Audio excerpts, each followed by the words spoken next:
Arsenal 2, Manchester United 0. Ruben Amorim takes his first loss in the Premier League as Manchester United head coach. And I'm not going to lie, guys, I'm a little bit frustrated, and I'm sure you are too. But it's the price that you have to pay for the journey that Manchester United are currently beginning. 2 set pieces and 2 goals gets them all the 3 points at the Emirates. So as always, here's 5 things we learned in about 5 minutes. Let's go. Number 1. We knew coming into this game that Arsenal were a threat from set pieces. It's evident throughout their time over the last couple of seasons. I just don't understand why Manchester United decided to do zonal marking in particular when it came to the set pieces. Now, in the first half and up until that first goal, I think Manchester United were dealing with the set pieces very well. But if you guys think about the second goal in particular, Manchester United mark up in a zonal defensive strategy. Now, if you watch basketball, you'll be familiar with that kind of stuff. And also, it's also a thing in football.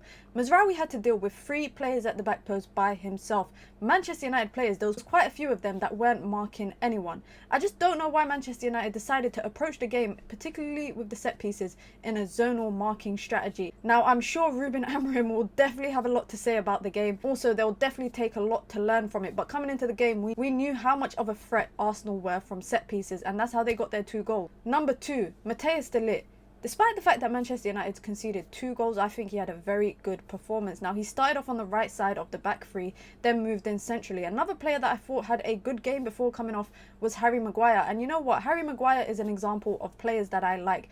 He might not be my cup of tea, and he might not be a player that some people want for the long term at Manchester United. But if you come in to a team and you are called upon for the starting 11, just have a good performance. And he did exactly that. In the first half, I felt like Manchester United really frustrated Arsenal. They really struggled to break United's back line down. Manchester United were closing off the passing lanes. They were causing some disruptions, and it worked up until that set piece. Number 2, that front line was the most lackluster, lethargic. I don't even know how I can describe that front line, because Manchester United in the first half could not do anything with the ball in the final third, and the game just kept breaking down when Manchester United had possession in Arsenal's half. Now, Højlund really struggled to hold up the ball. Now, it was only Saliba that he really had to deal with, and even with that, he struggled. In particular, back to goal, just holding the ball up. There was no kind of link up between himself, Mason Mount, and Alejandro Garnacho. Garnacho gave the ball away way too much, especially in threatening positions that led to Arsenal being able to capitalise on it. One of the goals, the corner actually comes from Garnacho giving the ball away in the middle third of the pitch. Now, I'm sure if we can notice this, Ruben Amorim definitely noticed this, and he looked really stressed on the touchline. He's got his job cut out for him, but I said that when he came into the role as the head coach. Number 4, in possession, Manchester United just weren't doing anything with it. Now, this game, guys, I'm not going to lie, Manchester United did not create anything. Probably the biggest chance that they had came from that Matthias de Ligt header where Raya made a big save. But even then, Manchester United had another threatening chance from a set piece, edge of the box. It's a good routine from Bruno.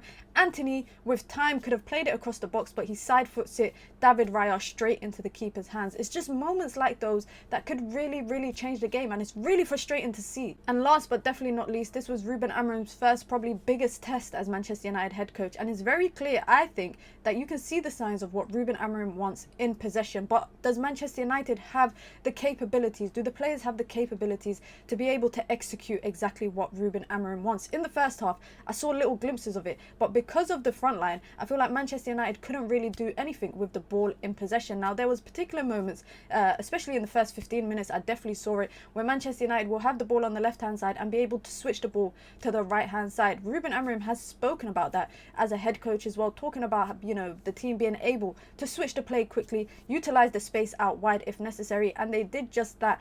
But unfortunately, because of that front line and the gaps between the middle and the front line, Manchester United really couldn't do anything much with it in the first half. Now, like I said, Ruben Amorim, this was his first big test as Manchester United head coach, and unfortunately, Manchester United failed. He did pre-warn the fans coming into the game that there will be a storm, there will be bumpy moments throughout this journey, and this is probably one of the first bumps that we have to encounter. It's very frustrating to lose, to drop 3 points, to concede 2 goals, especially to one of your biggest rivals in the Premier League, and whilst they are on their way to compete for the title. But Manchester United have so much to learn from this performance in particular, and not let previous performances overestimate what Manchester United can do when it comes up against the big team. Now, like I said, there were definitely some positives. Matthias de Ligt had a good performance, I think, despite the fact that Manchester United conceded 2 goals. I think Harry Maguire had a good performance. Ugarte had an okay performance, but I am so disappointed with that front line. Now, I understand Ruben Amorim's logic as to why he picked that front line, but Picking that front line means you need energy, you need pressing, but even there was times throughout the game where I don't even think